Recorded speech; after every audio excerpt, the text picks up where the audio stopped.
Naririnig ko pa rin ang araw na nagpatala ako sa hukbo, bagong labas ng kolehiyo, sabik na maglingkod sa aking bansa. Ang istruktura ng militar ay parang perpektong akma, at sa paglipas ng mga taon, natagpuan ko ang layunin sa aking mga tungkulin. Ngunit sa bawat pag-deploy, may mga piraso ng aking personal na buhay na naiwan. Matapos ang halos 30 taon, nagretiro ako.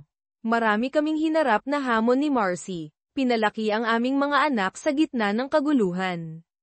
Sa kabila ng pag-iisip na matibay ang aming ugnayan, ang pag-a-adjust sa buhay sibilyan ay napatunayang mas mahirap kaysa sa inaasahan ko, at nagsimula kaming magkalayo. Ang mga babala ay banayad, at hindi ko ito napansin. Komportable sa aming rutina. Ang tiwala, na pagtanto ko, ay marupok. Nakatira kami sa isang cul-de-sac na may mga simpleng bahay. Sa aming unang block party, nakilala namin ni Marcy, na mga empty nesters na ngayon, ang aming mga kapitbahay. Ang aming anak na si Kyle ay nasa kolehiyo, at ang aming anak na si Rhonda ay sumali sa Navy, na hindi ko ikinatuwa bilang isang retiradong koronel ng hukbo. Sa party, nakipag-usap si Marcy kay Chuck mula sa tapat ng kalye at hindi siya natuwa tungkol dito. Sumenyas siya sa akin na iligtas siya, ngunit abala ako sa pakikipag-usap kay Jenny, isang fit na single mom. Nang bigyan ako ni Marcy ng mas seryosong tingin, dinala ko si Jenny kay Chuck, pinalaya si Marcy, ngunit hindi siya humanga sa kung gaano katagal bago ko nagawa iyon. Pag-alis namin, nakipagpalitan kami ng tango sa mga nailon, isang batang mag-asawa na tila may kakaiba, halos palihim na tingin. Dahil sa aking mga taon at katalinuhan, naging kainahinala ako, ngunit sinundan ko si Marcy, umaasa ng ilang paglalapit bago ang kanyang biyahe. Pinahirapan ng mga taon ng buhay militar ang aming kasal. Halos nagdiborsyo kami noong ako'y nakatalaga sa Korea ngunit kahit papaano ay nakabalik kami sa tamang landas. Ngunit sa kaibuturan ko, alam kong may nangyari noong mahirap na panahon na iyon. Karaniwan ang pagtataksil sa mga kasal sa militar, bagaman walang gustong umamin nito. Maswerte pa rin kami ni Marcy na magkasama, bagaman pinaghihinalaan kong nagtaksil siya habang wala ako. Paano ko nalaman? Isang tip mula sa aking ex-girlfriend, na nagmamanage ng isang hotel malapit sa trabaho ni Marcy, tungkol sa pagkakita sa kanya sa Red Roof Inn ang nagdulot ng mga tanong. Nag-hire pa ako ng isang investigador, ngunit lumabas na ang ospital ni Marcy ay nasa ilalim ng renovation, at doon siya pumaparada dahil kailangan. Gayunpaman, huminto ang kanyang maagang pagdating sa trabaho nang makauwi ako, na nag-iwan sa akin na hindi tiyak. Ang aking panahon sa Korea ay nagdulot ng pinsala sa aming pamilya, isang taon na paghihiwalay ang lumikha ng isang agwat na hindi ko maisara, at ang tensyon ay nagpabatid sa akin na ang aming kasal ay hindi masisira. Bagaman hindi ko natuklasan kung sino ang ibang lalaki, tila determinado si Marcy na ayusin ang mga bagay, tulad ko rin. Sa kalaunan ay isinakripisyo ko ang aking pagmamahal sa paglipad, lumipat sa Army Intelligence upang mabawasan ang mga panganib. Sa kabila ng maraming deployment sa Iraq at Afghanistan pagkatapos ng 9/11, ang bagong tungkuling ito ay nagbigay kay Marcy ng kaunting kapayapaan ng isip, ngunit nag-alala pa rin ako tungkol sa aming kasal at nagpas siyang magretiro sa halip na ituloy ang isang General Star, alam na ang isa pang deployment ay maaaring magwakas sa amin. Sa pagreretiro, ang aking trabaho sa pagkonsulta ay mas mataas ang bayad kaysa sa pananatili sa hukbo, at naroon ako para sa mga pagtatapos ng aking mga anak, kasama si Marcy sa aking tabi, na napakahalaga. Ipinagpatuloy ni Marcy ang kanyang pag-aaral sa nursing at naging nangungunang nurse sa isang brain surgery team. Nakipagtulungan siya ng malapit kay Dr. Trey Cardoza, isang talentado at kumpiyansang surgeon. Napansin ko kung paano siya tumingin kay Marcy, at ang kanyang pagpupuri sa kanya ay nagdulot sa akin ng pagkabalisa. Nang ipahayag ko ang aking mga alalahanin, inamin ni Marcy na ang pakikipag-flirt sa trabaho ay nakatulong na maibsan ang stress, ngunit iginiit na wala itong labis pa doon. Ipinaalala niya sa akin ang aking malapit na pakikipagtrabaho sa isang kasamahan sa CIA, si Deirdre, bago mag-deploy sa Iraq. Bagaman nagpakita ng interes sa akin si Deirdre, kailangan kong magtiwala kay Marcy tulad ng pagtitiwala niya sa akin kay Deirdre. Hindi naging maganda ang usapan at nanatili ito sa likod ng aming mga buhay. Ang totoo, may dahilan si Marcy para maghinala. Gumawa ng hakbang sa akin si Deirdre pagkatapos ng isang ambush sa Iraq, at sa isang sandali ng kahinaan, halos sumuko ako. Naantala kami bago may nangyari, at kinumbinsi ko ang aking sarili na pantay na nito ang iskor para sa anumang maaaring nagawa ni Marcy sa Korea. Ngunit sa kaibuturan ko, alam kong niloloko ko lamang ang aking sarili. Ngayon, pupunta si Marcy at ang kanyang team sa South America sa loob ng 6 na linggo kasama ang Doctors Without Borders. Hindi ako natuwa na kasama niya si Dr. Trey, ngunit ayaw kong gambalain ang kanyang karera, pagkatapos ng lahat ng suporta na ibinigay niya sa akin. Maraming beses na akong nanatili sa bahay para sa iyo, sabi niya. Ngayon, oras mo naman para maghintay sa akin. Ano ang masasabi ko doon? Naging tensyonado ang mga bagay nang umalis siya papuntang airport. Ginugol niya ang gabi sa pag-iimpake at pakikipag-usap sa kanyang ina, na nag-iwan sa amin ng kaunting oras na magkasama. Ayokong makipagtalo, kaya hinayaan ko na lang. Kinabukasan, wala na siya. Walang palem, walang note. Sinuri ko kung may mga mensahe ngunit wala akong nakita.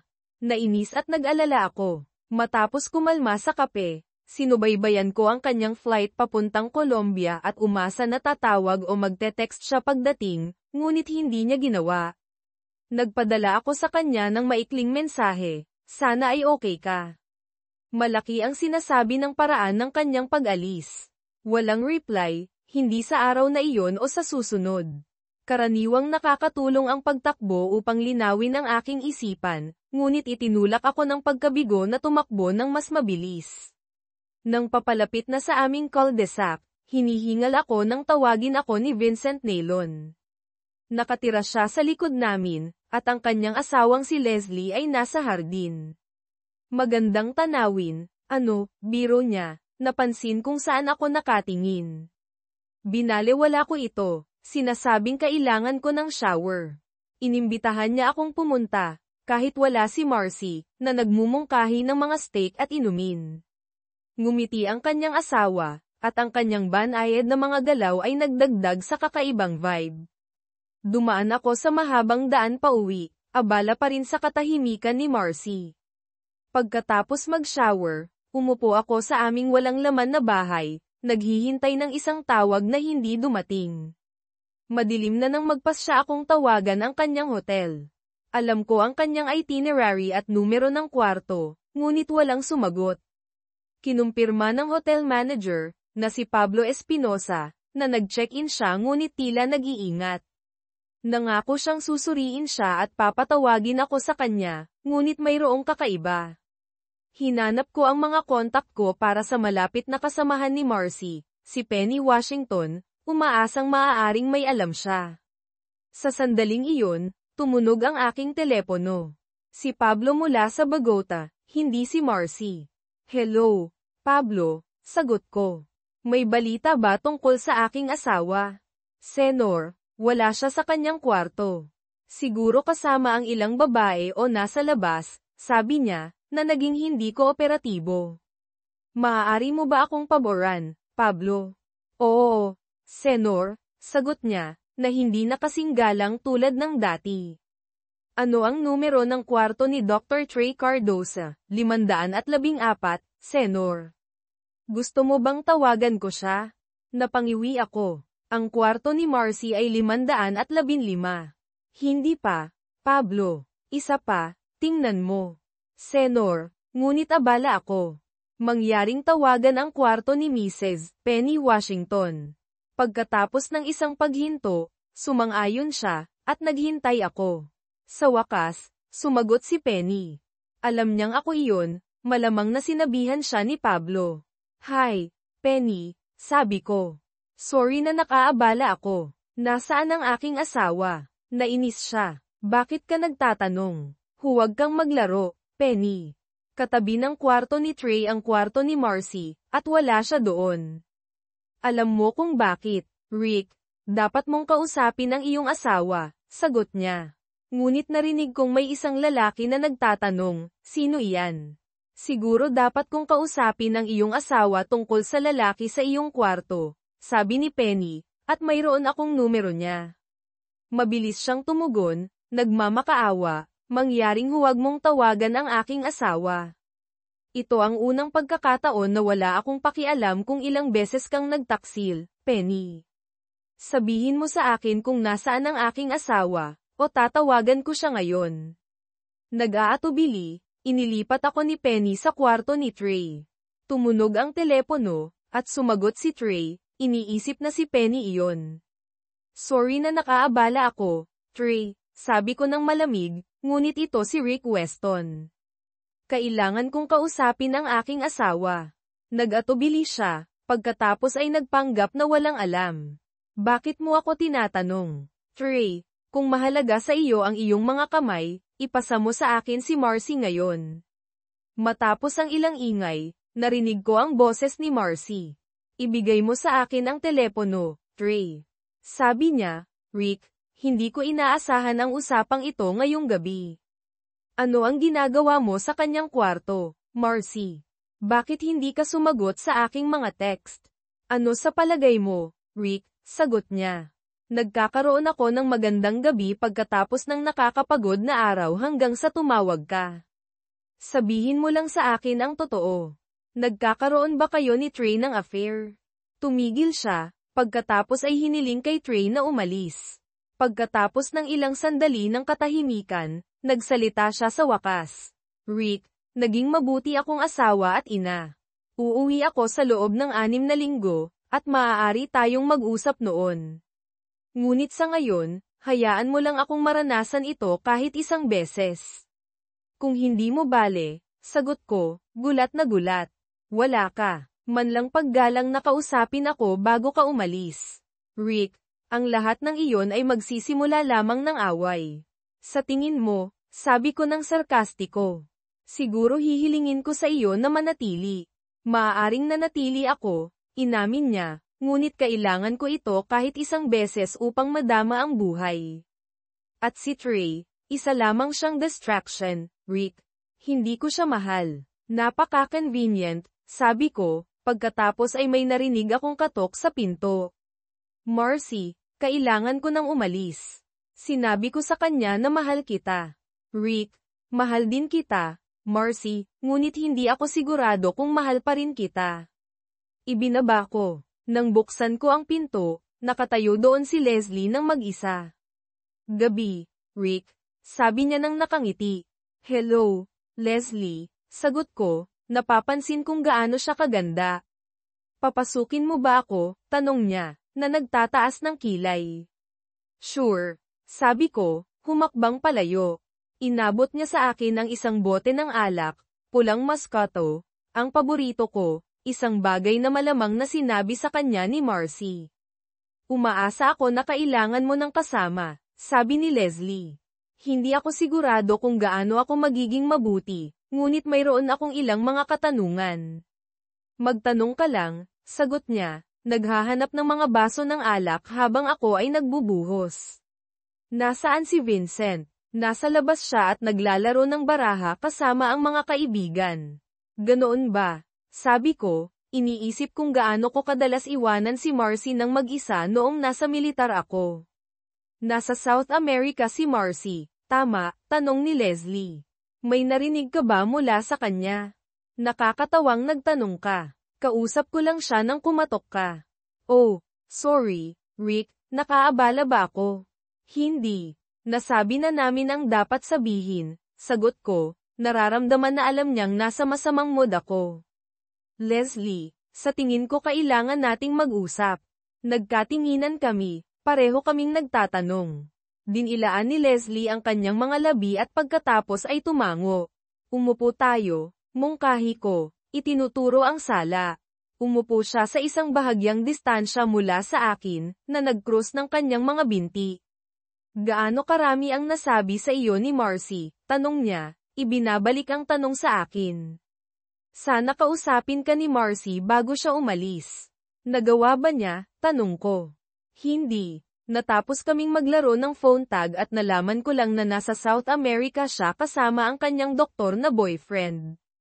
Pagkatapos ay sinabi niya sa akin na kausapin kita. Kaya, itigil na natin ang mga laro. Ano ang pinlano ninyo ni Marcy bago siya umalis?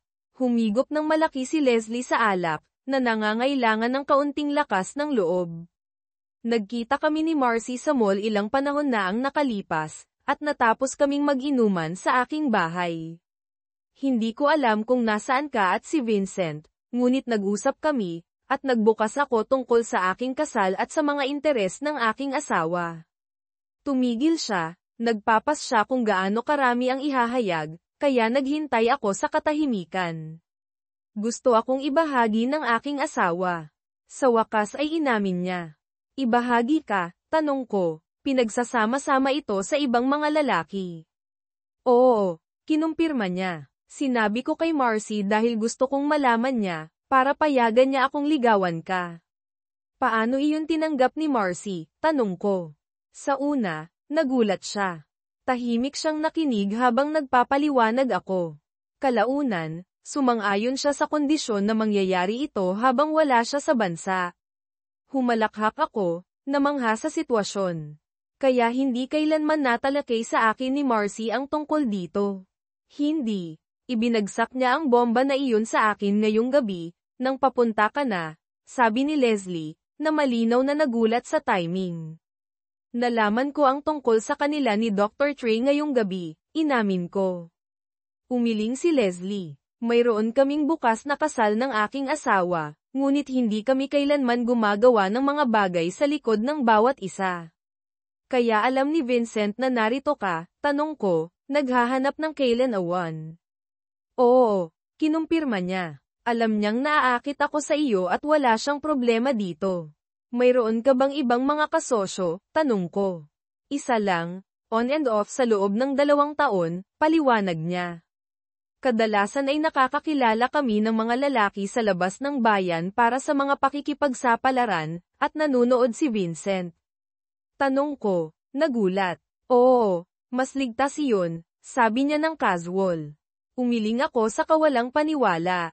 Gaano nakatagal kayo ginagawa ito? 4 na taon, sagot niya na parang normal lang. At sumang-ayon si Marcy sa ganitong arrangement, tanong ko, sinusubukang pagtagpi-tagpiin ang lahat.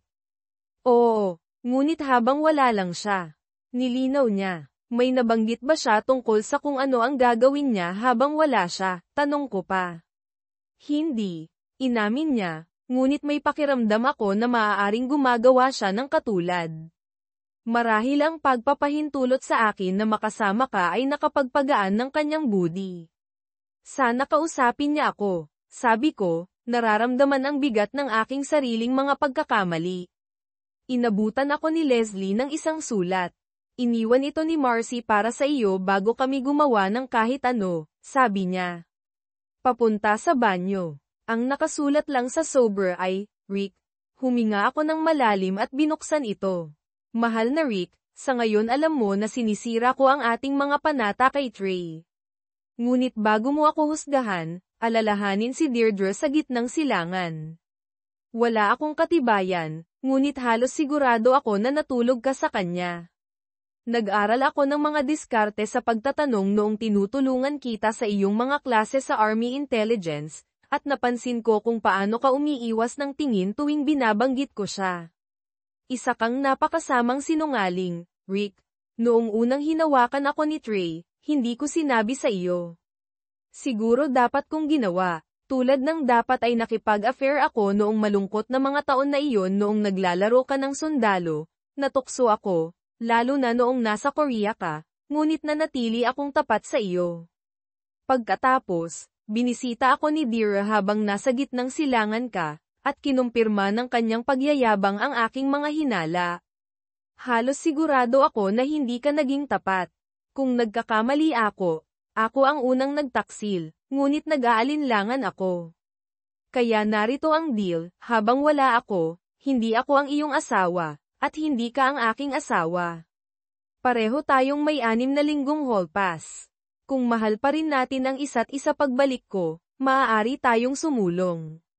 Kung hindi, ipagluluksa natin kung ano ang mayroon tayo. Pinipili ko ito, Rick, sa aking sariling malayang kalooban. Hindi ko mahal si Trey, ngunit nakikita ko siyang kaakit-akit. Wala siyang magiging iba kundi isang alaala kung gusto mo pa rin ako. Kung mahal mo ang isang tao, palayain mo sila. Babalik ako sa loob ng 6 na linggo. Magkita tayo sa Ambassador Hotel malapit sa airport kung gusto mong subukang muli. Kung hindi, huwag kang pumunta sa airport, lumayo ka lang. Pag-ibig palagi, Marcy. P.S. Dapat sana'y nagpa-test si Leslie para sa mga STD bago ngayong gabi, siguraduhing ipakita niya sa iyo ang mga resulta. Ako at si Trey ay nagpa-test bago kami umalis, at magpapatest ulit ako bago ako bumalik. Kung gagawin nating gumana ito ang magiging unang hakbang natin tungo sa tiwala. Pagkatapos basahin ang liham, napansin ko si Leslie sa kitchen island, naglalagay ulit ng laman sa kanyang baso. Okay ka lang? Tanong niya. Magiging okay rin ako, sagot ko. Tumango siya at bumalik kasama ang bote, mas malapit na nakaupo sa pagkakataong ito. Nilagyan niya ulit ang baso ko at tiningnan ako gamit ang mga mata niyang parang manika. So, Rick, anong gagawin natin ngayon? Sa ngayon, wala, mariin kong sabi. Ikaw at si Marcy ang nagplano nito sa loob ng 2 linggo, at ngayon ko lang ito naririnig. Mukhang may ginagawa siya ng matagal na, tama ba ako? Siguro nga, pag-amin ni Leslie, nakatingin sa ibaba. Hindi siya sanay na may lumalaban sa kanyang mga alindog. Kung single ako, maaaring iba ang sitwasyon, pero ayaw kong ginagamit ako, lalo na ng taong minahal ko sa halos buong buhay ko. Sabi mo ito ang paraan niya para pag-aanin ang kanyang konsensya, pagpapatuloy ko. Malinaw na pinlano ito sa likod ko. Sinabi pa nga niya sa iyo kung anong alak ang dadalhin. Hindi ko gusto na ginagamit ako ng ganito. Naiintindihan ko ang nararamdaman mo, mahina niyang sabi. So, sa tingin ko walang mangyayari sa pagitan natin. Hindi ngayong gabi, sagot ko. Kailangan ko ng oras para mag-isip bago ako gumawa ng anumang desisyon. Kaya maaasahan ba namin na sasama ka sa amin para sa hapunan sa 1 o 2 araw? Hindi ko alam, Leslie. Kailangan kong ayusin ang mga bagay-bagay. Titingnan natin. Okay, malambing niyang sabi. Basta malaman mo na nandito ako para sa iyo. Salamat, Leslie, sabi ko. Magandang gabi at salamat sa alak. Iyon ang kinuha niyang senadoryas para umalis, at hindi ko maiwasang humanga sa kanya habang naglalakad siya palabas. Pagkaalis niya, binasa kong muli ang liham ni Marcy. Kamangha-mangha kung ano ang mapapansin mo kapag naglaan ka ng oras para suriin ito. Ang tono ni Marcy ay makamandag nang isulat niya ang tungkol kay Dira, kahit na hindi siya sigurado kung natulog kami ng magkasama. Pagkatapos ng ilang talata, halos hinihikayat niya akong makipagtalik kay Leslie. Ang pagkakaiba ay hindi makatwiran sa akin. Oo, naging malapit kami ni Deirdre sa gitnang silangan, pero hindi kami nagkaroon ng sex. Nangyari ito minsan pagkatapos makaligtas sa isang ambush, hindi ito planado tulad ng affair ni Marcy kay Trey at itong buong setup kasama si Leslie. Nakonsensya ako noong panahong iyon, pero pinaghihinalaan ko rin na nagloko si Marcy, kaya parang baluktot na uri ng hustisya. Nagtataka rin ako kung bakit ayaw ni Marcy na makipagkita ako sa kanya sa airport. Natatakot ba siya na magagalit ako? Wala akong naibigay sa kanyang dahilan para isipin niyang magiging marahas ako. At bakit sa hotel magkikita imbes na umuwi? Pagkatapos ay tumama ito sa akin, talagang mapanlin lang ba siya, lalo na't pinlano niya ang lahat ng ito sa harap ko. Malinaw ang sagot, pero ano ba talaga ang nangyayari? Sinuri ko ang silid, naghihinala sa anumang surveillance device. Maaari bang may camera sa smoke alarm? Nagpa siya akong tumawag, pero hindi sa loob, para lamang kung binabantayan ako. Kinuha ko ang itineraryo ni Marcy at lumabas sa swing chair sa beranda. Alam ni Marcy na isa akong consultant, pero hindi niya alam na ako talaga ang senior security consultant para sa Acme Global, responsable para sa kaligtasan ng aming mga opisina sa buong mundo. Mayroon akong mga kontak na maaari kong tawagan kapag kinakailangan. Ang una kong tawag ay kay Alan Williams, ang nangungunang tech specialist sa departamento ko.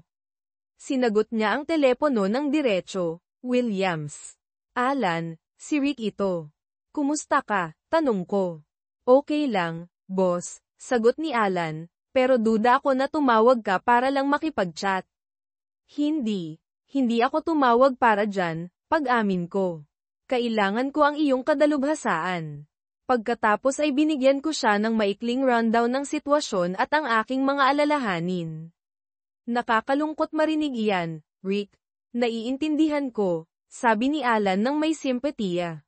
Bigyan mo ako ng 45 minuto para kunin ang aking gamit, at pupunta ako dyan. Salamat, Alan. Pinahahalagahan ko ito, sabi ko bago ibaba ang telepono. Sunod, nag-scroll ako sa aking mga kontak at tumawag muli. Hola, Senyor Rick, ang masayang boses sa kabilang linya. Ernesto, kumusta ka, kaibigan ko, magiliw kong tanong. Okay lang dito, boss, sabi niya. Hindi ko inaasahan ang tawag mo ngayon. Ano ang maitutulong ko sa iyo? Binigyan ko siya ng parehong rundown na ibinigay ko kay Alan. Damn, sagot niya. Nakakalungkot marinig iyan. Kailangan mo ng mga mata at tainga sa lupa, tama? Oo, Ernesto, sabi ko, ibinigay ko sa kanya ang mga detalye ng hotel, mga numero ng kwarto, at ang pangalan ng manager. Kaya mo ba? Talagang kaya ko. Gusto mo ba ng audio, video, at mga larawan? Oo, lahat, at padalhan mo ako ng pang-araw-araw na update. Ipaalam mo sa akin kung kailangan mo ng anumang dagdag na pondo. Sige, magsisimula na ako at makikipag-ugnayan sa iyo agad. Salamat, Ernesto. Pinahahalagahan ko ito. Ipabati mo ako sa iyong pamilya. Gagawin namin. Mag-usap tayo agad. Pagkatapos ng tawag, email ko sa kanya ang itineraryo ni Marcy. Di nagtagal, dumating si Alan kasama ang kanyang kagamitan. Sa loob ng 30 minuto, nakahanap siya ng mga wireless camera sa ilang kwarto, karamihan ay nakatago sa mga smoke detector, at ilang mikropono. Ang aming landline ay bugged din. Wala itong gaanong range, sabi ni Alan. Marahil ay may receiver sa malapit. Naghanap kami at nakakita ng isang kahon na may laptop sa atep. Nakalock ito, pero naisip ni Alan na nag-iimbak at nag-a-upload ito ng data mula sa mga camera at mikropono. Natuklasan ni Alan na ang gamit ay pag-aari ng Smith Investigations, na may address at numero ng telepono na maginhawang nakalagay. Ano ang gusto mong gawin ko dito? Tanong ni Alan. I-disable mo ang lahat. Pinag-isipan ko ito pero nagdesisyon ako ng iba. I-disable mo ang camera at mic sa aking opisina pero iwanan mo ang iba pa. Hayaan mong manood sila. Gagawin kong boring. Tumawa si Alan at inalis ang mga device sa aking opisina. Pagkatapos ay sinuri niya ang computer na ibinahagi namin ni Marcy at nakakita ng keylogger at spyware na naka-install, na inalis niya. Bakit sa tingin mo ginawa niya ang lahat ng ito? Tanong ko. Marahil ay sinisiraan ka para sa isang bagay. Siguro diborsyo, mungkahi ni Alan, na nagpapatunay sa aking mga hinala. Siguro tama ka, sabi ko. Isang mungkahi pa, dagdag ni Alan, kung ang investigator ang nag-install ng lahat ng ito, maaari pa rin siyang may susi. Dapat mong palitan ang mga lock at security code. Magandang ideya. Tatawag ako agad ng locksmith. Salamat sa lahat, Alan. Pagkaalis niya, tumawag ako ng locksmith para palitan ang mga lock at code, ayokong may hindi inaanyayahang bisita. Habang naghihintay ako sa locksmith, nag-login ako sa account ni Marcy sa aming shared computer, interesado sa kanyang mga kamakailang aktibidad. Ang kanyang email ay nabuksan ng hindi nangangailangan ng password, ang kanyang mga kredensyal ay nakasave, at hindi niya ito na-update tulad ng iminungkahi ko. Sa pagkakataong ito, natuwa ako na hindi niya sinunod ang aking payo. Karaniwan, iginagalang ko ang kanyang privacy, pero iba ang sitwasyon na ito. Hinanap ko ang kanyang mga email at nakakita ng ilang palitan kay Trey, ang doktor na kasalukuyan niyang kinakasama sa Bogota. Sa halip na basahin ang lahat ng sabay-sabay, in-export at sinesave ko ang mga ito sa isang thumb drive para sa paglaon. Mayroon ding mga email sa aming mga anak, pero walang kapansin-pansin. Nang dumating ang locksmith, ipinakita ko sa kanya ang mga pintuan na kailangang palitan ng mga bagong lock at bumalik sa computer. Isang email thread sa pagitan ni Marcy at Trey ang may subject line na, lawyer, na umagaw ng aking pansin. Sa thread, sinabi ni Marcy kay Trey na nakausap niya ang kanyang abogado, nirepaso ang iminungkahing kasunduan sa diborsyo, at nagpas siyang sumulong sa kabila ng payo ng kanyang abogado. Mukhang nagulat si Trey, kinukwestiyon ang kanyang desisyon dahil sinabi niyang mahal niya ako at balak niyang manatili sa akin. Ang sagot ni Marcy ay nakakatakot, plano niyang manatili sa akin, pero sa kanyang mga termino, na nagsasabing hindi ko alam na isa akong cock sa loob ng maraming taon. Detalye niya ang kanyang plano, bibigyan niya ako ng mga papeles ng diborsyo sa The Ambassador Hotel pagbalik niya at pipilitin akong pumirma ng isang postnuptial agreement. Kung tatanggihan ko, gagamitin niya ang ebidensya ng aking affair kay Leslie para sirain ako sa pinansyal. Binanggit pa nga niya ang posibilidad na I'd manda si Leslie para sa alienation of affection, lalo pang hinihigpitan ang kanyang hawak sa sitwasyon. Nagpahayag ng pag-aalala si Trey tungkol sa panganib na kanyang tinatakpan, pero mukhang tiwala si Marcy na kontrolado niya ang lahat. Inamin pa nga niya na niloloko niya ako sa loob ng maraming taon, simula nang naka-station ako sa Korea. Pagkatapos basahin ang thread, inilimbag ko ito para sa kaligtasan. Pagtapos noon, tapos na ang locksmith, at binayaran ko siya, kabilang ang tip para sa serbisyo pagkatapos ng oras. Pinatay ko ang computer at lumabas para kumain ng burger at uminom ng beer, bumili ng ilang sigarilyo para pakalmayan ang aking nerbiyos. Napansin ko ang isang madilim na SUV na sumusunod sa akin, malamang ang private investigator na inupahan ni Marcy. Sa kabila ng pagtatangkang mawala sa kanya, nanatili siya sa aking buntot. Nang huminto ako sa Jan's Bar and Grill, huminto rin siya. Frustrado, lumabas ako, lumapit sa SUV, at hinayla ang pinto, na ginulat ang driver. Sino ka ba, at bakit mo ako sinusundan? Tanong ko. Yutal na sabi ng lalaki, hindi ko alam ang sinasabi mo. Kalokohan, sabi ko. Sinusundan mo ako mula nang umalis ako sa aking bahay. Ikaw ba ang pay na inupahan ng aking asawa? Hindi ko alam ang ibig mong sabihin, kinakabahang sagot niya. Nagsisinungaling ka, sabi ko sa kanya. Sawa na ako sa mga sinungaling, kaya marahil ay dapat kitang turuan ng leksyon. Anong tingin mo? Huwag mo akong saktan. Aalis na ako, pakiusap niya. Huwag mo na akong pakita sa akin muli. Nakuha mo, binalaan ko. Nakuha ko. Paumanhin, bulong niya bago umalis. Pagkaalis niya, pumasok ako, umorder ng burger at beer, at umupo sa bar. Problema, tanong ng bartender, nababasa ang aking kalooban. Oo, masasabi mo, sagot ko. Hindi kayang mabuhay kasama nila, hindi kayang barilin sila, biro niya, na nagpatawa sa akin. Tinapos ko ang aking pagkain, kumuha ng beer mula sa refrigerator nang makauwi ako, at lumabas para sa isang sigarilyo.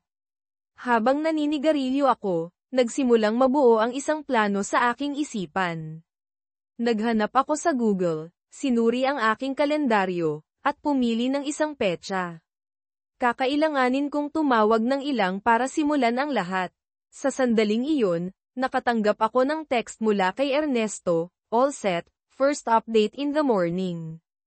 Please send $250 for expenses. Mabilis kong ipinadala ang pera sa pamamagitan ng PayPal at idinagdag, salamat, mag-usap tayo bukas. Tinapos ko ang aking beer at sigarilyo, pagkatapos ay umakyat ako sa itaas. Interesado, binuksan ko ang drawer ng nightstand ni Marcy at natagpuan ang kanyang mga singsing. Tinanggal ko ang aking singsing sa kasal at inilagay ito sa tabi ng sa kanya. Pagkatapos ay tumingin ako sa camera na alam kong nakatago sa smoke detector at pinatay ito. Kinaumagahan, sinuri ko ang email ni Marcy at nakakita ng isang bagong mensahe na may pamagat na, Bin. Detalye ng email kung paano ko natuklasan ang kagamitan sa pagsubaybay at ang investigator na sumusunod sa akin. Minarkahan ko ang email bilang hindi pa nababasa at nag-log out. Pagkatapos ng trabaho, nirepaso ko ang footage na ipinadala ni Ernesto kay Marcy at Trey. Hindi ito kahanga-hanga, pero napansin ko ang kanyang sinabi kay Trey, siguro kasama niya ang babaeng kapitbahay. Magkakaroon ako ng video nito bukas para sa aking abogado. Tinapos ko ang video at tinawagan si Ernesto. Senior Rick, salamat sa pera. Nakita mo ba ang footage? Nakita ko, Ernesto. Makinig ka, may plano ako na gusto kong talakayin sa iyo. Inilatag ko ang aking ideya, at sumang-ayon siya na maaaring gawin ito sa loob ng 10 araw. Bakit 10 araw? Tanong niya. Iyon ang aming ika-25 anibersaryo ng kasal. Gusto kong tiyakin na hindi niya ito malilimutan. Isa kang matigas na hombre, Rick, tumawa siya. Pagkatapos tapusin ang tawag, nag-scroll ako sa aking mga contact at natagpuan ang numero ni Deirdre, isang taong hindi ko nakausap mula noong panahon namin sa gitnang silangan. Tumawag ako, at sa aking pagtataka, sinagot niya, Rick Weston, matagal na rin, aniya. Maikling ibinahagi ko ang aking sitwasyon, at nakinig siya ng may pagkabigla. Nang basahin ko sa kanya ang liham ni Marcy, galit na sumagot siya, ang sinungaling na bruha na iyon. Hindi ako nagsabi ng anumang ganyan. Isa lang tayong team, nagbabantay sa isa't isa. Salamat, Deirdre. Ikinalulungkot ko ang nangyari sa pagitan natin, pero wala sa mga ito ang nagbibigay katarungan sa ginagawa ni Marcy ngayon, sabi ko. Rick, wala kang dapat ikabahala. Nasa ilalim tayo ng matinding stress, at hindi ko ito ikinalulungkot. Kaya ano ang susunod mong hakbang? Tanong niya. Sinabi ko kay Deirdre ang aking plano at naghintay sa kanyang reaksyon. Pagkatapos ng isang sandali, sumagot siya, gusto ko ito. Gusto ko talaga ito. Mayroon akong isang tao sa Colombia na humahawak ng bahagi nito, pero wala akong access sa lahat ng kailangan ko para sa iba pa. Sa tingin ko ay makakatulong ako dyan. Kailan mo gustong gawin ito? Sa loob ng 10 araw sa aming ika-25 anibersaryo. Sagot ko. Oh, ikaw ay masama, tumawa siya. Pareho kaming tumawa, pagkatapos ay idinagdag niya, alam mo, madalas kitang iniisip mula noong digmaan sa gitnang silangan. Iniisip din kita, pag-amin ko. Gumawa kami ng isang mahusay na team. Hindi ako nakakonekta sa sino man tulad nito simula noon, sabi niya na may bahid ng kalungkutan sa kanyang boses. Nakakalungkot marinig iyan. Sagot ko. Ganyan ang buhay, siguro, sagot niya na may buntong hininga. Naiisip ko na ang pagreretiro. Pinapagawa nila sa akin ang mga papeles ngayon. Kung magretiro ka, alam ko ang isang lugar na kukuha sa iyo, iminungkahi ko. Makakatrabaho ko ba ang isang tiyak na retiradong army colonel? Tanong niya, isang mapaglarong tono na bumalik sa kanyang boses. Tiyak, kinumpirma ko. Well, iyan ang isang bagay na dapat abangan, sabi niya, pagkatapos ay mas seryosong nagtanong, Rick, sa tingin mo ba ay maaari tayong muling magkonekta? Oo, sagot ko ng tapat. Ginawa ni Marcy ang kanyang mga pagpipilian, hindi na ako babalik sa kanya. Maganda, sabi niya ng may ginhawa, dahil gusto kong tapusin ang sinimulan natin sa gitnang silangan. Gusto ko rin iyan, pagsang-ayon ko. Pero kailangan ko munang ayusin ang ilang bagay. Naiintindihan ko, sabi niya, basta huwag mo akong paghintayin ng masyadong matagal. Hindi ko gagawin, pangako ko. Magtatagal ang diborsyo na ito, gayunpaman. Naiintindihan ko, sagot niya. Basta malaman mo na nandito ako kung kailangan mo ng makausap. Nakakatuwang marinig muli ang iyong boses, sinabi ko sa kanya ng taimtim. Ikaw rin, malugod niyang sagot, pero lumalamig na ang aking hapunan, kaya mag-uusap tayo agad. Pangako, tukso ko. Mas mabuti pa, biro niya pabalik. Pagkatapos naming tapusin ang tawag, mas gaman ang pakiramdam ko kaysa sa matagal na panahon. May pakialam pa rin si Deary, at malaki ang ibig sabihin yun. Ibinabalik ako sa realidad sa pamamagitan ng katok sa likod na pinto. Si Leslie iyon na may isang plato ng lasagna. Akala ko baka nagugutom ka, sabi niya. Okay lang ba kung pumasok ako? Ilagay mo sa counter, sagot ko. Ngumiti siya at inilapag ang plato. Sana ay magustuhan mo ito, o baka gusto mo ng iba. Natukso ako ngunit nagpas siyang huwag na lang. Ipinaalala sa akin ng pag-uusap ko kay Deary kung ano talaga ang mahalaga. Kahit nakakatukso iyan, kailangan kong tanggihan, sabi ko. Nagbago ang kanyang ekspresyon sa pag-aalala. Anong problema? Binigyan ka ni Marcy ng hall pass. Kaakit-akit ka sa akin, inamin ko, ngunit mayroong camera si Marcy doon, sabi ko, itinuturo ang smoke detector. Bakit hindi ka kumaway? Tumingin siya sa detector, gulat na gulat. Seryoso ka? Oo, kinumpirma ko. Nag-install siya ng mga camera sa buong bahay at nag-hire pa ng isang pay. Baka pinapanood ka rin niya. Umiling siya, na malinaw na nababahala. Wala akong ideya. Halika sa aking opisina, mungkahi ko. Pagdating doon, iniabot ko sa kanya ang isang printout ng mga email sa pagitan ni na Marcy at Trey. Pagkatapos niyang basahin ang mga iyon, nagulat siya. Oh my God! Hindi ko alam, Rick. Sumpa ko. Naniniwala ako sa iyo, tiniyak ko sa kanya. Pinaglalaroan niya tayong dalawa. Ano ang gagawin mo? Tanong niya, nag-aalala. Magpa-file ako ng diborsyo at hindi ako makikipagrelasyon sa kahit sino hanggang sa matapos na, sagot ko. Maaari pa rin ba tayong magkaibigan? Tanong niya nang may pag-asa. Oo naman, sabi ko, ngunit wala nang iba pa. Okay, Rick, buntong hininga niya. Pasensya na sa lahat. Enjoy the lasagna, sabi ko. Salamat, Leslie, sagot ko. Inihatid ko si Leslie sa likod na pinto, pinapanood habang siya ay umaalis. Maganda siya sa shorts na iyon, ngunit hindi ko isasapanganib ang lahat. Pagkaalis niya, nagpalit ako ng gamit sa pagtakbo, iniisip na mainit pa rin ang lasagna pagbalik ko. Pagkatapos kong tumakbo at mag-shower, kumain ako ng lasagna. Punong-puno ito ng keso, kabute, at karne, na siyang gusto ko.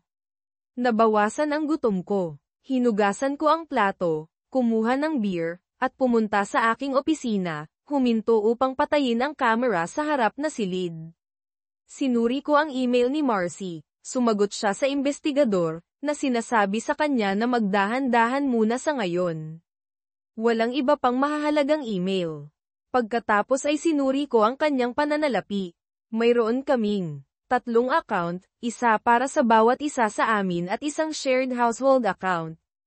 Napansin ko na nakapag-ipon siya ng medyo marami ngunit nagbayad din ng malaking retainer kay Attorney Allison Hargraves at isang malaking halaga sa Smith Investigations. Kapansin-pansin din ang ilang mga bayad sa Victoria's Secret, wala akong nakita na isinuot niya. Dahil curious ako tungkol kay Hargraves, nagsagawa ako ng isang mabilis na paghahanap at nalaman na isa siyang abogadong pampamilya at may akda na nagtataguyod ng mga kasal na pinamumunuan ng mga babae. Ang kanyang libro ay nagdulot ng ilang kontrobersya, at kilala siya sa pagtulak sa hot wife at cop lifestyle. Binili ko ang pinakamurang bersyon ng Kindle at dinala ito sa Passion na may beer at sigarilyo. Pagkatapos kong basahin ang Psychobabble, malinaw na mayroong malakas na paghamak si Hargraves sa mga lalaki. Hindi ko maisip na pinili siya ni Marcy bilang isang abogado, malaki ang sinasabi nito. Nag-buzz ang aking telepono, at nakita ko ang isang text mula kay Ernesto.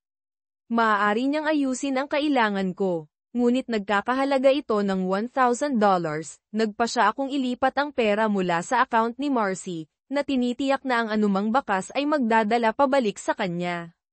Nagmensahe ako kay Ernesto upang kumpirmahin na tapos na ang paglipat. Lumipas ang mga sumunod na araw.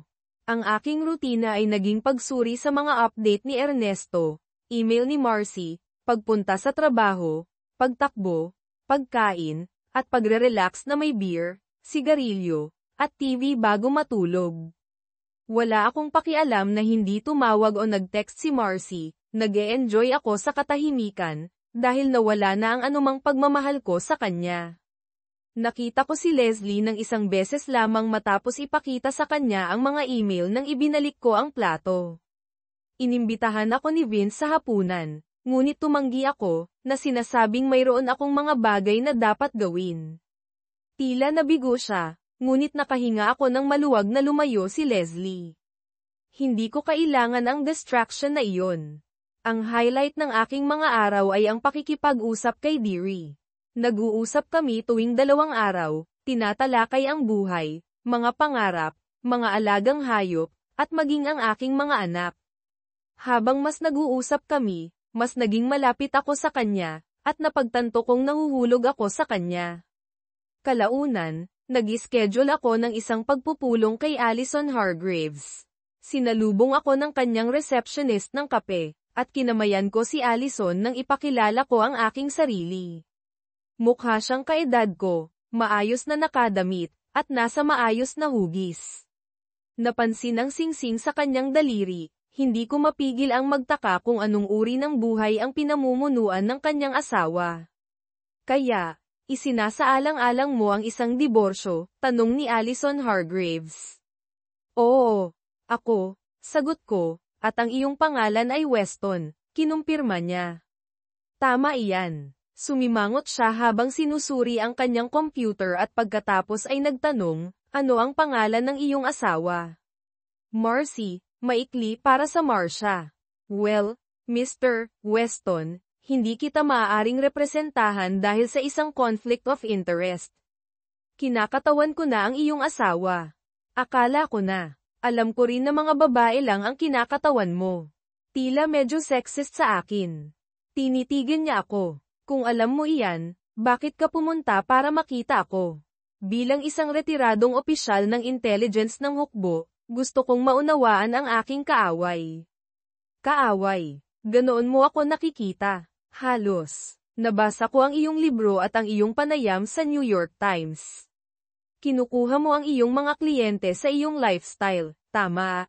Iyon ba ang ginawa mo sa aking asawa? Iyon ay privileged information. Sagot niya. Siyempre, alam mo ba na pupunta si Marcy sa Colombia at kung ano ang plano niyang gawin? Muli, iyon ay privileged information, sabi niya ng mariin. Tumango ako. Napansin ko na kasal ka. Kawili-wili ang kabanata ng iyong libro tungkol sa pagkontrol sa mga asawa. Tinatrato mo ba ang iyong asawa sa paraang iminumungkahi mo, na pinapahiya at kinokontrol siya?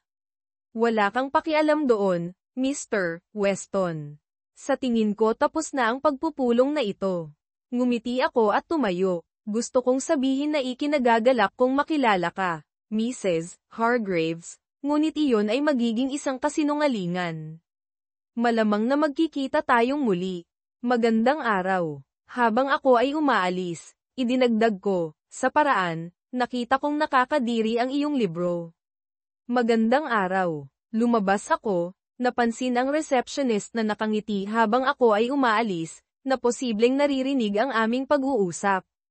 Sa wakas, dumating ang aming ika-25 anibersaryo. Kumuha ako ng araw, alam na ito ay magiging abala. Maaga noong umagang iyon, nag-text sa akin si Deary, na kinukumpirma na nagawa na niya ang hiniling ko. Kalaunan, nakatanggap ako ng mensahe mula kay Ernesto, suriin ang iyong email. Binuksan ko ang video na ipinadala niya. Nagpakita ito ng isang kalsadang dumi na may pansamantalang checkpoint. Lumapit ang 3 SUV, at pinahinto sila ng mga armadong sundalo. Sinaliksik nila ang mga sasakyan at nakakita ng isang mahalagang bagay, na humantong sa pagdating ng mas maraming sundalo. Si Trey at Marcy ay hinayla mula sa kanilang SUV, pinusesan, at dinala palayo. Hinawal ng isang tow truck ang SUV, at pinayagang makaraan ang iba pang mga sasakyan. Nagulat, tinawagan ko agad si Ernesto. Nakita ko ang video. Ernesto, anong nangyari? Itinanim namin ang mga bagay tulad ng pinlano, kaunting halaga lamang, ngunit lumalabas na nagpupuslit si Trey ng malalaking dami ng puting pulbos at pulbos ng pulges. Nakita ng aking mga tauhan na ikinakarga ang mga pills at umatras upang maiwasan ang pagkakaugnay sa kartel. Magandang tawag. Nasaan sina Marcy at Trey ngayon? Pareho silang nasa kulungan. Tila maaaring alam ni Marcy ang tungkol sa mga pills, ngunit hindi malinaw kung gaano karami ang mayroon sila. Mayroon silang 48 oras upang ipakita ang kaso sa isang hukom, at ang imbestigasyon ay maaaring tumagal ng hanggang 70 araw, ngunit nag-aalinlangan ako na magtatagal iyon. Kaya alam na ng konsulado. Dapat, kinumpirma ni Ernesto. Pananatilihin kitang updated. Salamat, Ernesto. Hindi ito ang inaasahan ko, ngunit kung kasangkot si Marcy sa trafficking, karapat-dapat siya sa kanyang makukuha. Matapos tapusin ang tawag, nakipag-ugnayan ako kay Deary upang punan siya. Hindi siya masyadong nagulat at nag-alok na makipag-ugnayan sa kanyang mga kontak sa Colombia upang mangalap ng mas maraming impormasyon. Sasabihin ko sa iyo sa lalong madaling panahon na may marinig ako, tiniyak niya sa akin. Habang naghihintay na makabalik mula kay Deary, kumuha ako ng isang trash bag at naglibot sa bahay. Tinatanggal ang lahat ng mga kamera at mikropono na inilagay ng pai ni Marcy. Kinuha ko rin ang receiver at laptop mula sa attic, itinapon ang lahat sa bag, at inilagay ito sa driveway. Pagkatapos ay tinawagan ko ang Smith Investigations. Smith Investigations, sagot ng isang babae. Gusto kong kausapin ang pinuno, pagpilit ko. Okay, sir. Isang sandali, nauutal siya, na malinaw na nagulat. Pagkaraan ng ilang segundo, nakilala ko ang boses ng lalaking hinarap ko sa Yans, si James Smith. Paano kita matutulungan? Ito si Rick Weston. Naalala mo ako, tanong ko, matatag ang aking tono. Ang iyong kliyente ay nasa isang kulungan sa Colombia dahil sa mga kasong pill trafficking. Tinanggal ko ang lahat ng iyong gamit mula sa aking bahay. Nasa isang trash bag ito sa aking driveway. Kung naroon pa rin iyan bukas, itatapon ko na sa basura. Opo, sir, sagot niya ng mabilis, tensyonado ang kanyang boses. Ibinaba ko, hindi interesado na marinig ang anumang iba pa mula sa kanya. Kinabukasan, wala na ang bag. Ipinagpalagay kong kinuha ito ni Smith, ngunit wala talaga akong pakialam. Di nagtagal, tumawag si Deary. Kausap ko lang ang station chief sa Bogota, sabi niya, na dumiretso sa punto. Ano ang natuklasan mo? Tanong ko. Sinusubaybayan ng mga awtoridad ng Colombia si Trey mula nang dumating siya. Nakaugnay siya sa isang malaking pill cartel. Kung kasangkot si Marcy, maaaring maharap siya sa mahabang sentensya sa kulungan. Ang hukom sa kaso ay mahigpit sa mga dayuhan, paliwanag ni Deary. Gaano katagal siya maaaring makulong? Tanong ko. Hindi bababa sa 10 taon, sagot niya. Pagkatapos ng 7 o 8 taon, maaaring maging karapat-dapat siya para sa conditional release, ngunit hindi niya magagawang umalis sa Colombia. Gaano karami ang nahuli sa kanila? Tanong ko, nararamdaman ang bigat ng sitwasyon. Mga 20 pounds ng puting pulbos at pulbos ng pulges, ipinaalam niya sa akin. Bulong ko. Asahan ng isang pagbisita mula sa State Department sa lalong madaling panahon, babala ni Deary. Ipaalam mo sa akin kung paano ito napunta. Gagawin ko. Salamat, sagot ko, tinatapos ang tawag. Pagkatapos, nakipag-ugnayan ako sa hotel sa Bogota. Nang sumagot si Pablo, hiniling ko na ay konekta ako sa kwarto ni Penny Washington. Sumagot si Penny ng kinakabahan. Penny, si Rick Weston ito. Alam mo ba kung nasaan si Marcy? Anibersaryo namin, at gusto kong tawagan siya. Nasa labas ba siya kasama si Trey?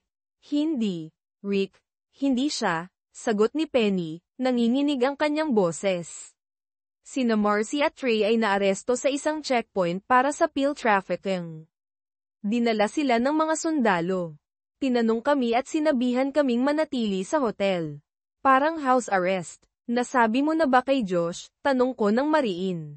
Hindi. Inamin niya ng tahimik. Penny, malapit ko na siyang kausapin, ipinaalam ko sa kanya. Mangyaring, Rick, huwag mong sabihin sa kanya. Sisirain nito siya, pakiusap niya. Hindi kasing dami ng iyong panloloko, sagot ko ng matalas. Karapat dapat siyang malaman. Tinapos ko ang tawag at agad na nakipag-ugnayan kay Josh, na nagbibigay sa kanya ng mga detalye at nag-aalok na ipadala ang video evidence ng affair ni Penny. Salamat sa pagsasabi sa akin, Rick. Ito na ang huling pagkakataon na lolokohin niya ako, sabi ni Josh. Ipinadala ko sa kanya ang mga video at pagkatapos ay nakipag-ugnayan sa isang abogadong pandiborsyo, na nag-schedule ng isang appointment sa loob ng 3 araw. Makalipas ang ilang araw, tinawagan ako ng aking supervisor na si Bill Hastings sa kanyang opisina. Isang lalaki mula sa State Department, si Thomas Herman, ang naroon. Rick, ang iyong asawang si Marcia ay naaresto sa Colombia para sa pill trafficking, sabi ni Thomas. Maaari naming subaybayan ang kanyang sitwasyon ngunit hindi maaaring makialam sa mga lokal na batas. Inilagay rin siya sa isang no-fly list, kaya kahit napalayain siya, hindi siya makakabalik sa US. Gaano katagal siya maaaring makulong, tanong ko. Hanggang 12 taon, sagot ni Thomas. Pagkatapos ng 7 o 8 taon, maaaring maging karapat-dapat siya para sa conditional release, ngunit hindi niya magagawang umalis sa Colombia. Iniabot niya sa akin ang isang pamphlet kung paano siya padalhan ng pera para sa mga legal na bayarin at iba pang mga gastos, pagkatapos ay nag-alok na tumulong sa pag-aayos ng pagbisita. Sinabi ko sa kanya na isasaalang-alang ko ito at makikipag-ugnayan ako. Matapos umalis si Thomas, isinara ni Bill ang pinto at sinabi, Rick, maaari nitong maapektuhan ang iyong security clearance at trabaho. Magpahinga ka at kontrolin ito. Gagawin ko, Bill. Salamat. Pagbalik sa bahay, sinuri ko ang mga email ni Marcy para sa anumang kainahinala. Nakakita ako ng isang palitan kay Trey mula sa 3 buwan bago ang kanilang paglalakbay. Tinanong ni Trey kung gusto ni Marcy na kumita ng karagdagang pera sa Colombia. Pagkatapos ng ilang pag-aatubili, sumang-ayon siya sa kanyang plano. Good girl, sagot ni Trey. Magtiwala ka sa akin, akagagalat mong ginawa mo iyon. Ini-print ko ang email chain, isinave ito bilang isang PDF, at idinagdag ito sa isang thumb drive na may iba pang mga nagpapahamak na email. Susunod, sinuri ko ang mga video, na nilalaktawan ang mga pisikal na bahagi, at nakakita ako ng isang pag-uusap isang araw bago sila nahuli. Itinala ko ang oras. Handa ka na ba? Bukas ang malaking araw, tanong ni Trey. Sa palagay ko, sagot ni Marcy ng kinakabahan. Magaling. Ang produkto ay mapupunta sa aming sasakyan bukas ng umaga, sa mga kahon na minarkahan bilang gamot. Hindi man lang natin ito kailangang hawakan. At sigurado ka ba na hindi tayo mahuhuli? Tanong ni Marcy. Maraming beses na akong napunta sa kalsadang iyon, walang mga checkpoint. Kung gagana ito, maaari nating gawin itong muli at magretiro na may pera. Mukhang maganda sa akin, sabi niya. Bingo! Isinave ko ang video sa aking thumb drive at tinipon ang aking mga saloobin. Pagkatapos ay email ko ang mga bata upang ayusin ang isang Skype call para sa susunod na gabi.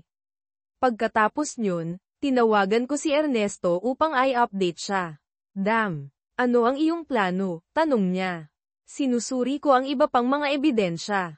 Mayroon akong appointment sa abogado bukas at plano kong ihatid ang mga papeles ng diborsyo mismo. Pupunta ka dito? Tanong niya. Oo, at ipapasa ko rin ang ebidensya sa taga-usig. Maaari kang manatili sa akin at sa aking pamilya, Alok ni Ernesto. Salamat, Ernesto. Inaasahan ko ang pagluluto ni Lupe. Tumawa kami, at ipinangako kong tatawag ako kapag handa ng lumipad. Pagkatapos, nag-ayos ako upang magpadala ng pera kay Marcy sa pamamagitan ng Western Union, na sinisira ang kanyang account. Pagkatapos, inilagay ko ang kanyang mga gamit sa mga trash bag, kabilang ang aming wedding album, at isiniksik ang mga iyon sa kanyang kotse. Tinawagan ko ang kanyang mga magulang, na ipinapalam sa kanila ang tungkol sa diborsyo at sa sitwasyon ni Marcy. Nasira ang kanilang puso ngunit sumang-ayon na kunin ang kanyang mga bagay. Nagulat sila nang malaman ang tungkol sa kanyang mga kaso ng PIL. Sigurado ka ba nakasangkot si Marcy sa mga pills? Tanong ng kanyang ama. Oo, mayroon akong ebidensya na ibibigay ko sa taga-Yusig. Dumating sila mamaya. Kinuha ang kanyang kotse at mga gamit, at ipinahayag ang kanilang kalungkutan sa sitwasyon. Mangyaring manatiling nakikipag-ugnayan, Rick, sabi ng kanyang ina habang niyakap niya ako. Gagawin ko, ipinangako ko. Pagkaalis nila, pagod na, kumuha ako ng beer at isang sigarilyo at umupo sa veranda. Tumawag si Dira upang kumustahin ako. Hoy, kumusta ka? Tanong niya. Naging mas maganda ako, ngunit ang iyong tawag ay nagpapasaya sa aking kalooban. Nag-usap kami, at ibinahagi ko ang aking ideya sa kanya. Pagkatapos ng isang paghinto, sumagot siya, iyon ang pinakamagandang ideya na narinig ko sa matagal na panahon. Gawin natin. Tinapos namin ang tawag sa isang positibong tala, at mas maganda ang pakiramdam ko.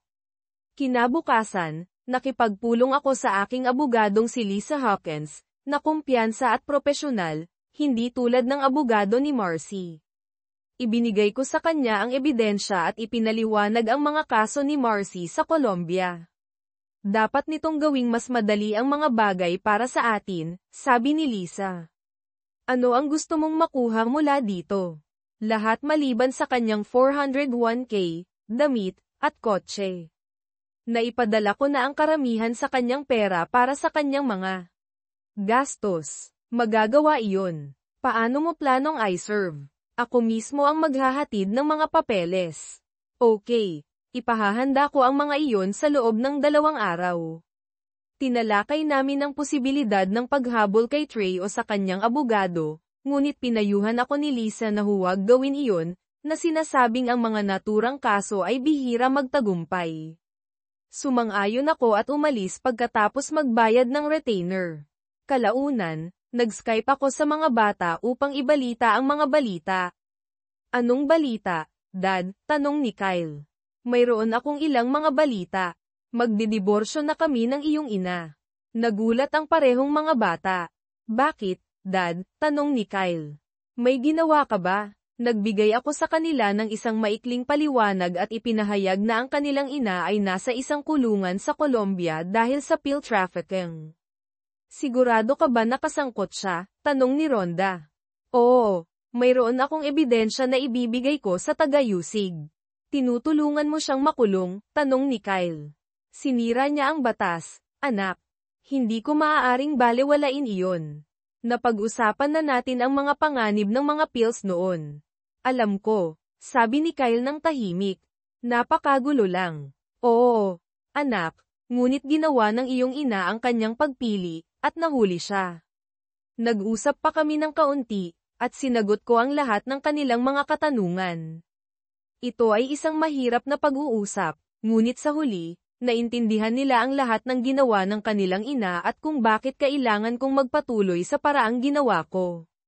Ipinangako kong ipapadala sa kanila ang address kung saan maaari silang sumulat sa kanya, at tinapos namin ang tawag sa isang maemosyonal na polem.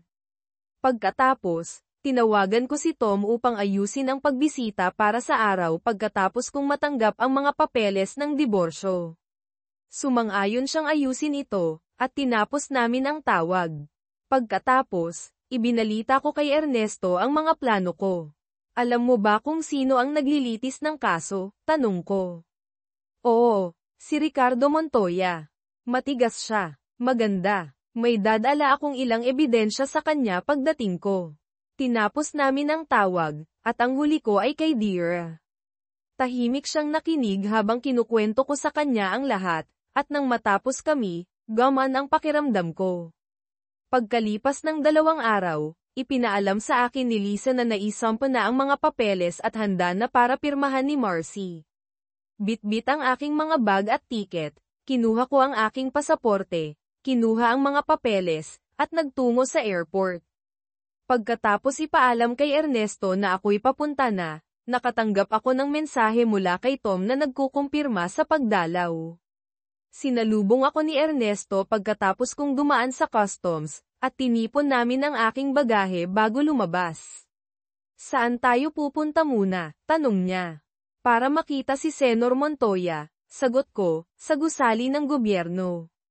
Pumarada si Ernesto, at pumasok ako sa loob papunta sa opisina ni Montoya. Hinarang ako ng isang receptionist, ngunit bago pa ako makapagsalita, lumitaw ang isang lalaking nakabihis ng maayos. Ako si Senor Montoya, pagpapakilala niya.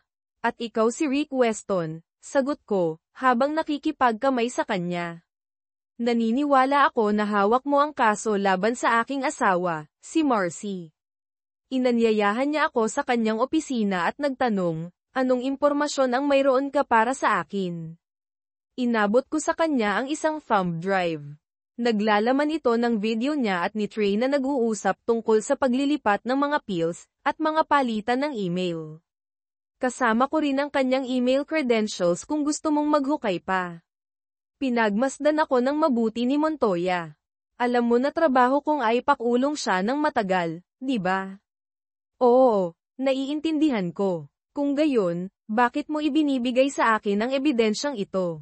Hindi ba't dapat tulungan mo ang kanyang depensa? Nang hindi ako agad sumagot, nagpatuloy siya. Nagkaroon siya ng affair kay Dr. Cardoso, hindi ba? Oo, pag-amin ko. Naiintindihan ko. Naghihiganti ka. Hindi, sagot ko. Ako ay isang retiradong Army Intelligence Officer. Hindi ko maaaring balewalain ang batas, kahit para sa aking malapit ng maging ex-wife. Narito rin ako para i-serve ang kanyang divorce papers. Gamitin mo ang ebidensya kung paano mo gustong gamitin. Tumango si Montoya. Sige, Senor Weston. Rerepasuhin ko ang iyong ebidensya. Gaano ka katagal mananatili sa Bogota? 1 araw o 2 lang, sapat na para i-serve ang mga papeles at bumalik sa States. Kung gayon, maligayang pagdating sa Bogota, sabi niya habang nagkakamay kami. Nang bumalik ako sa kotse, tanong ni Ernesto, kumusta ang usapan? Tama ka, matigas si Montoya, sagot ko. Tumawa siya, wala kang ideya. Tara na sa bahay ko. Nagluluto si Lupe buong araw. Sa kanyang bahay, inayos ako ni Ernesto sa isang ekstrang kwarto, at nakilala ko ang kanyang asawa, si Lupe, at ang kanilang mga anak. Nag-enjoy kami sa masarap na hapunan. Pagkatapos nito ay nagpahinga kami ni Ernesto na may mga sigarilyo at aguardiente, isang matapang na inumin na karapat-dapat sa pangalan nito. Nag-usap kami ng casual bago matulog. Kinabukasan, inihatid ako ni Ernesto sa kulungan kung saan nakakulong si Marcy. Ang mga kondisyon ay magulo, maingay, masikip, at mabaho. Sa loob, dinala kami sa isang maliit na silid kung saan naghihintay si Marcy, na mukhang payat at pagod. Nakagapos sa mesa, umupo ako sa harap niya, binuksan ang aking briefcase, at inilagay ang divorce papers sa mesa. Minsan binigyan mo ako ng pagpipilian, Marcy, tanggapin ka ulit o lumayo. Alam mo na kung ano ang pinili ko. Bumagsak ang kanyang mga luha habang bumubulong siya, pasensya na, Rick. Hindi ko sinasadya na saktan ka. Kalokohan, sagot ko. Nakipagsabuatan ka kay Leslie, nakipagkita kay Allison Hargraves, at sinubukang iset up ako. Nagsinungaling ka tungkol sa lahat. Pumunta ako rito para sa isang dahilan, pirmahan ang mga papeles na ito, at tapos na tayo.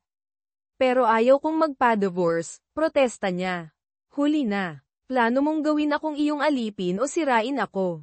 Tanggapin mo, tapos na tayo. Pirmahan mo na ang mga papeles. At ubili, Kinuha ni Marcy ang panulat at pumirma kung saan nakasaad, kasama ang opisyal ng embahada na sumaksi sa aming mga pirma. Nang matapos, itinabi ko ang mga papeles.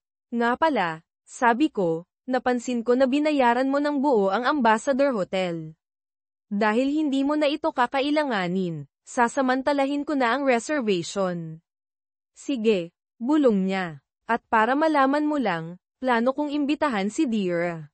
Tatapusin namin ang sinimulan namin sa Middle East.